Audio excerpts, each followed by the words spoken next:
Assalamualaikum warahmatullahi wabarakatuh. Izin memperkenalkan diri, nama saya Muhammad Reza Nur Hakim dari PJKR 5G.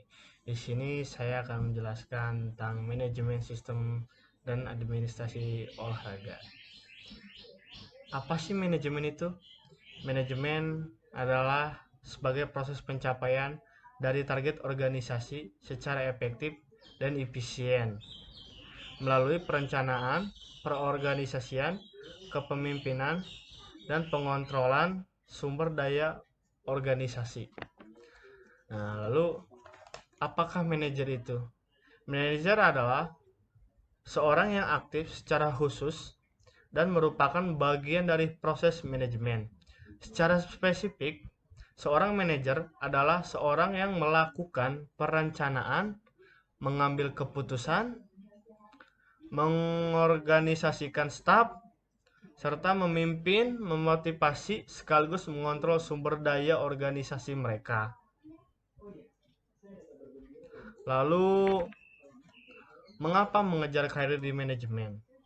Banyak alasan dan motif secara untuk mengejar karir di manajemen. Beberapa orang suka akan pengakuan akan prestasi yang secara periodik dikeluarkan oleh perusahaannya, seperti dekan, direktur olahraga, manajer fitness.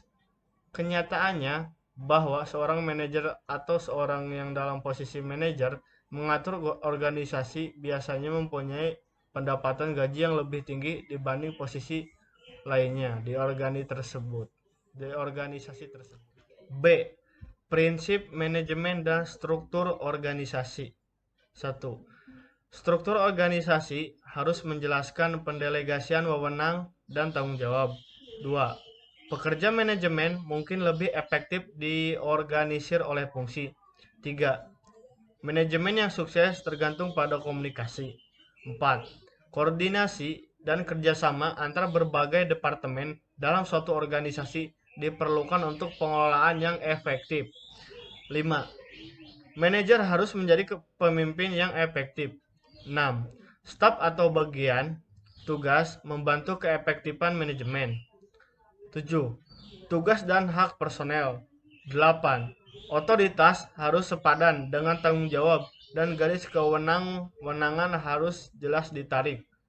9. Tidak ada bentuk organisasi tunggal yang benar. 1. Menerjemahkan struktur manajemen ke dalam bentuk grafik dan organisasi. Petersen, Polman, dan Trickett 1962 menetapkan standar 6 langkah prosedur untuk pengembangan bagan organisasi. Pertama, mengidentifikasi tujuan organisasi. Kedua, aturlah ke unit yang fungsional yang bermakna. Ketiga, mengatur unit fungsional yang diidentifikasi yang menjadi unit-unit pengelolaan yang tepat, seperti departemen. Keempat, siapkan model struktur organisasi dan melakukan uji coba. Kelima, merevisi model yang diterima ke dalam input cahaya. Keenam, evaluasi desain terakhir dan penugasan tenaga yang bekerja dalam organisasi ke unit fungsional yang sesuai. Yang kedua, garis dan staf organisasi. Seseorang dalam posisi garis memiliki tanggung jawab langsung dan kewenangan untuk tujuan tertentu atau tujuan organisasi. Seseorang dalam posisi staf memiliki hubungan langsung ke tujuan tertentu atau tujuan organisasi. Staf personil sering memiliki posisi penasihat atau berada dalam posisi yang tidak bertanggung jawab untuk melaksanakan misi utama organisasi. Yang ketiga, struktur organisasi formal dan informal. Organisasi formal. Sebuah organisasi formal didasarkan pada struktur hierarki pekerjaan dengan tugas yang diberikan oleh manajer untuk bawahan bersamaan dengan hierarki tugas mereka dan jaringan komunikasi. Lalu, organisasi informal. Sebuah organisasi informal menyadari bahwa ada banyak hubungan yang tidak dapat dalam bagan organisasi. Dengan kata lain, hal-hal dilakukan di luar hubungan formal yang mencerminkan grafik. Ini mengasumsikan bahwa hubungan terjadi dalam pengaturan informal, di mana ide-ide yang dihasilkan, produktivitas ditinggalkan, dan kerjasama, loyalitas, dan semangat tinggi dikembangkan. Struktur-struktur manajemen untuk program-program pendidikan jasmani dan olahraga. Organisasi dan struktur penjaskes di SD, SMP, SMK, atau SMA.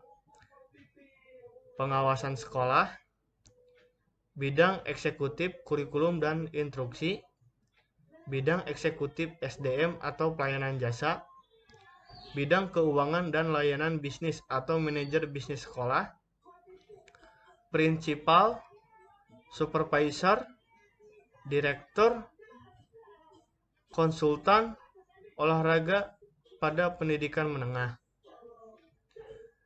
Struktur dan organisasi penjaskes di tingkat perguruan tinggi dan universitas.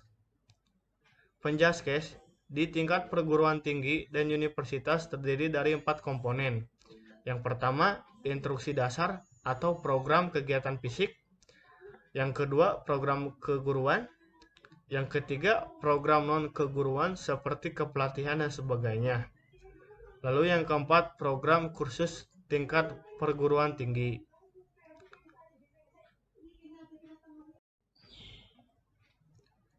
Administrasi olahraga. Administrasi menurut Prof. Prajudi Atmosudirjo, lembaga administrasi negara membedakan administrasi dalam dua pengertian, yaitu administrasi dalam pengertian sempit dan administrasi dalam pengertian luas. Dalam pengertian sempit, di sini dimaksudkan ditinjau dari lingkup kerja yang sempit, yaitu hanya berkisar pada kegiatan tata usaha kantor, office work. Sedangkan administrasi dalam pengertian luas dibedakan dalam 3 hal sudut, yaitu A. Proses, B. Fungsi atau tugas, C. Kepranataan atau institusi. 2. Motivasi. Untuk mengembangkan kinerja organisasi yang baik dibutuhkan niat dalam pengembangan suatu motivasi kerja yang tinggi. Lalu, administrasi menurut penulis Indonesia. Yang pertama, De Linggi pada tahun 1965. Administrasi adalah segenap rangkaian perbuatan penyelenggaraan dalam setiap usaha, kerjasama, sekelompok manusia untuk mencapai tujuan. Yang kedua, Sutarto. Administrasi adalah suatu proses penyelenggaraan dan pengurusan segenap tindak atau kegiatan dalam setiap usaha, kerjasama, sekelompok manusia untuk mencapai tujuan. Lalu yang ketiga, Sondang P. Siagian. Administrasi adalah proses kerjasama antar dua orang atau lebih berdasarkan rasionalitas tertentu untuk mencapai tujuan bersama yang telah ditentukan. Lalu yang keempat ada Ngalim Purwanto. Administrasi adalah suatu proses keseluruhan dari semua kegiatan bersama dengan memanfaatkan semua fasilitas yang tersedia baik material, personal, maupun spiritual dalam usaha mencapai suatu tujuan bersama secara efektif dan efisien. Manajer. Manajer merupakan orang yang berusaha mencapai tujuan maupun keberhasilan melalui usaha dan kemampuan orang lain. A. Tugas penting manajer. Yang pertama, bekerja dengan melalui orang lain. Yang kedua, memadukan dan menyeimbangkan tujuan, menetapkan prioritas yang didahulukan. Yang ketiga, mempertanggungjawabkan dan bertanggung jawab. Yang keempat, berpikir analitis dan konseptual. Yang kelima, mediator atau pengenal segala persoalan. Lalu yang keenam, politisi yang pandai berdiplomasi. Lalu, faktor-faktor yang mempengaruhi penetapan pemilihan. A. Pemahaman, yaitu proses mengumpulkan, menganalisis, dan menginterpresentasikan informasi yang diperoleh. B. Penetapan, yaitu keyakinan yang kuat didorong oleh perasaan seperti takut, marah, benci, cinta, dan simpati. Lalu yang C, semangat, yaitu dorongan dari dalam untuk bergerak atau bertindak walaupun orang yang merasakannya akan senang atau marah terhadap apa yang dikerjakannya. D, norma-norma, yaitu landasan standar atau kualitas yang dianggap menguntungkan. Norma-norma mempengaruhi pilihan dari apa yang diketahui oleh pembuatan keputusan. E, kebenaran dan fakta, arti yang sama dan mempengaruhi cara membuat pilihan. Kebenaran adalah pernyataan yang mengarah kepada pengetahuan atau akal sehat.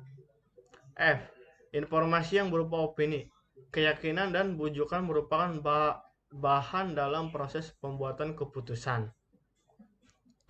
Lalu administrasi atau manajemen. A, perencanaan merupakan penentuan lebih awal dari suatu tujuan yang akan dicapai. Perencanaan meliputi ABS yang merupakan A, apa yang akan dicapai, B, bagaimana mencapainya, S, siapa yang akan melakukannya.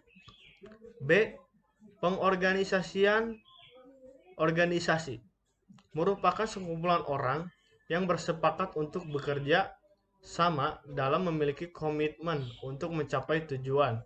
Dalam pengorganisasian akan merumuskan aktivitas yang akan dikerjakan, personil yang akan melakukan faktor fisik dan dibutuhkan. Lalu pengorganisasian bertujuan membagi tugas atau pekerjaan yang akan dilaksanakan, menentukan kelompok kerja, menyeimbangkan antara otoritas dan tanggung jawab. Lalu yang C, pemimpin merupakan seorang yang dapat membuat keputusan yang tepat pada saat yang dibutuhkan. Seorang pemimpin dan mengarahkan dan membangkitkan motivasi serta memberikan tuntutan ataupun pengendalian terhadap perilaku anggota. D, evaluasi adalah melihat kembali hasil kerja yang telah dilaksanakan, baik keberhasilan maupun merupakan kegagalan kerja untuk perbaikan masa-masa yang akan datang.